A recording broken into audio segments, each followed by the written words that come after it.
All right, so this one's called the inner war versus the outer war, right? I want to talk about like when chaos becomes a first language, like when all you know is chaos in your life, right? This is for my people who, like, your body has developed an armor around chaotic situations. Like, it's almost like it's like the trauma, pretty much. We're talking about trauma, right? So anytime silence comes around, does it feel like things get suspicious? Do people start describing it like something's about to go wrong? Or like anytime you have a peaceful situation, it feels temporary? You know what I mean? Even for me, stillness just feels like stagnant sometimes. Like I have to rewire my mind and like really work on dealing with that trauma that's been throughout my life, or just that poverty. It sometimes isn't even, it's the trauma of poverty. That's what I would like to call it, right? So I just want to be the first one to let you know there's nothing wrong with you, right? There's nothing wrong with you. It's what's wrong with the system. And that's why we're doing this Still Growing network movement series, right? Because I want to bring all the power together, right? So this conversation is going to be a lot about what survival taught you and why you learned these things this way and why you kept doing them that way, right? I don't know if you've ever grown up analyzing this, but like a lot of us just grow up adapting to things, right? We're not truly being taught, or we're not ever having the time to just learn without there being some kind of consequence, right? So the nervous system is pretty much like a historian. It's a memorizer. You know what I mean? So if every time those events happened in the past, and when you start encountering them in the future, you're gonna revert to that same kind of thinking and that same types of actions and stuff like that, right? Even when your mind has learned some new things, right? We've all learned about self-help. We've all been to church. We know we was talking about this in the last thing, right? The political process, education. We try to use these tools to try to reshape our brain. But a lot of times it's those wirings from the past that really start to dictate it, right? So I'm gonna continue to move forward. I just wanted to, lay that out as far as what we're gonna talk about, right? So let's be honest. The world is actually unstable. It's an unstable place, even from just like the nature of it, the wars of it, the people on it, right? It's like, it's always been that way, but we're gonna talk about the world we live in today, because I don't have time to go on like a whole historian biology deep dive, right? But just according to the American, what do they call that? The Psychological Association, right? The APA, right? Stress indicators are at the highest that they have ever been on record, right? In American history and global history, all the, I guess, statistics that we have put together.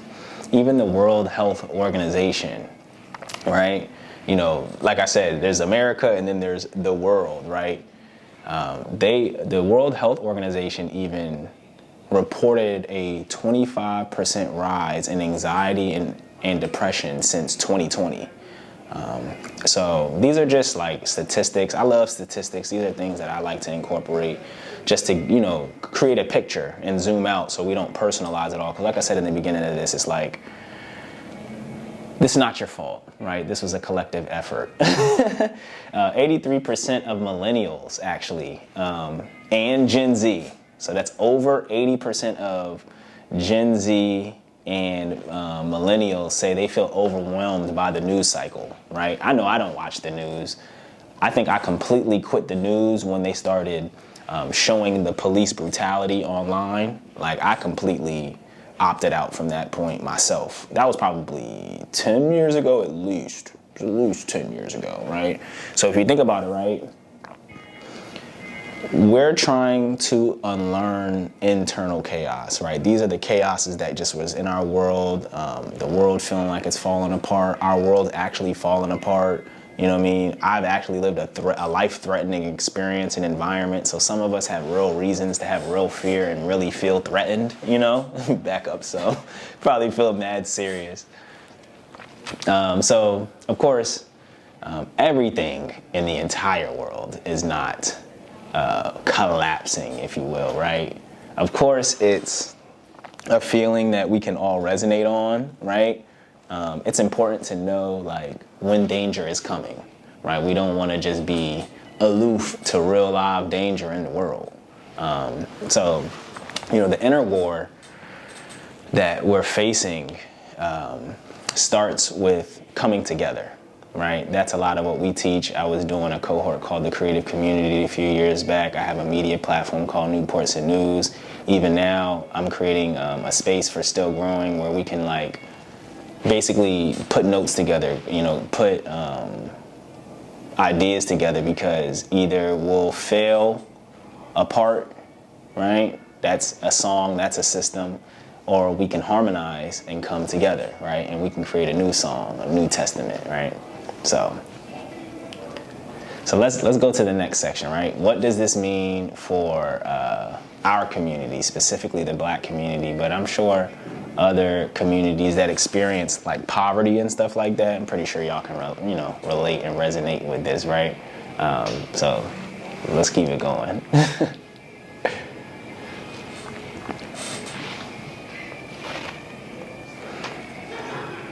So for Black communities specifically, right?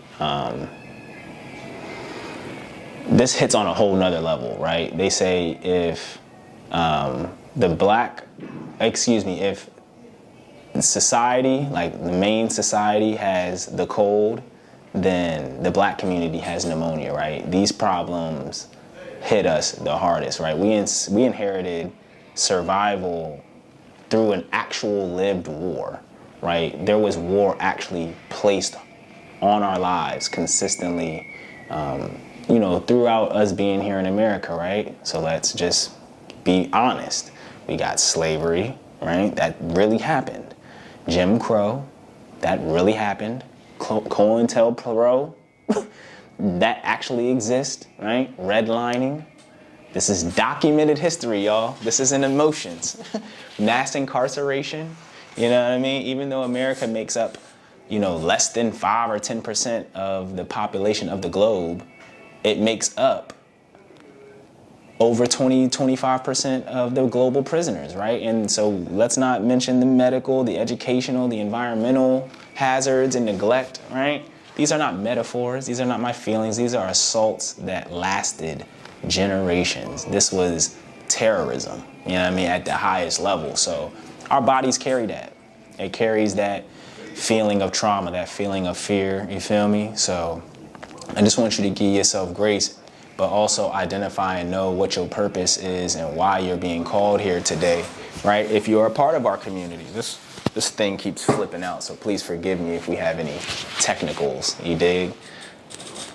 So this doesn't mean you're weak, right? That's not what this means. Like, being a part of this does not mean you're weak, right? It actually means you're prepared, that you're actually trained for this, that you actually are like, I talk about this in my last video, right? You're actually, it's programmed fear because you've actually already made it through this before. So there's no real reason for you to be afraid because you know you're gonna make it through.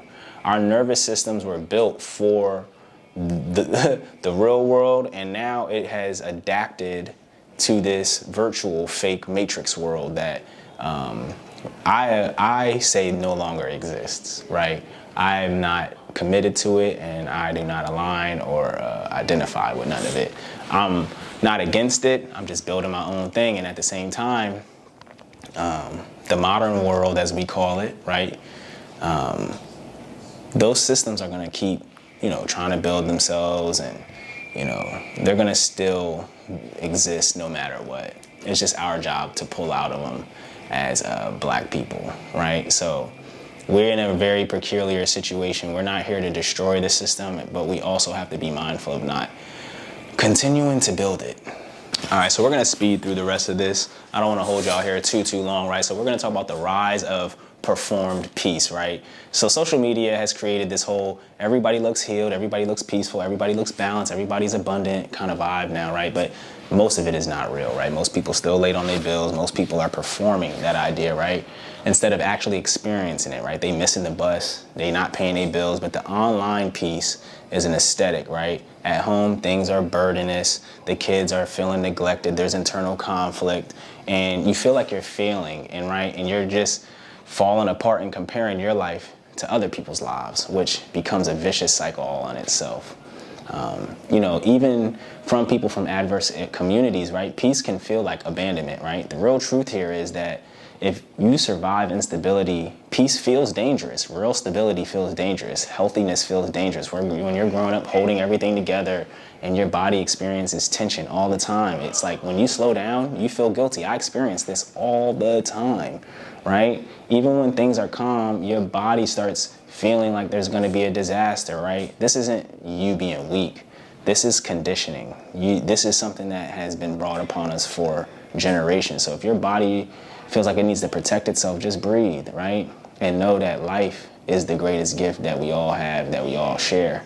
I want to speak to the black men, you know, specifically because black men carry a very special version of this because we're expected to endure silently, hold everything together, care for ourselves, care for others, care about the world, and also get very little care in return.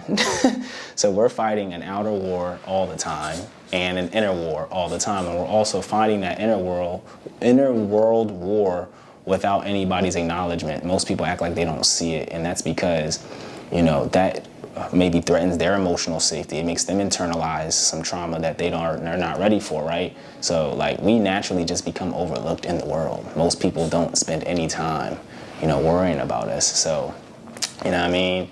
For those of us who are experiences, right? These real experiences that I want to validate, it's one thing to ignore them, but it's another thing to just start reacting to them, right? And having a bad response to what's going on, like how there's noise outside right now, I would start tripping, but like, this is how it feels, right? So even in a slow month or when things start being a little inconsistent and your nervous system starts to signal stuff, you know, it's like, sometimes we make things a lot more heavier than they actually are, right? It's not actually that bad.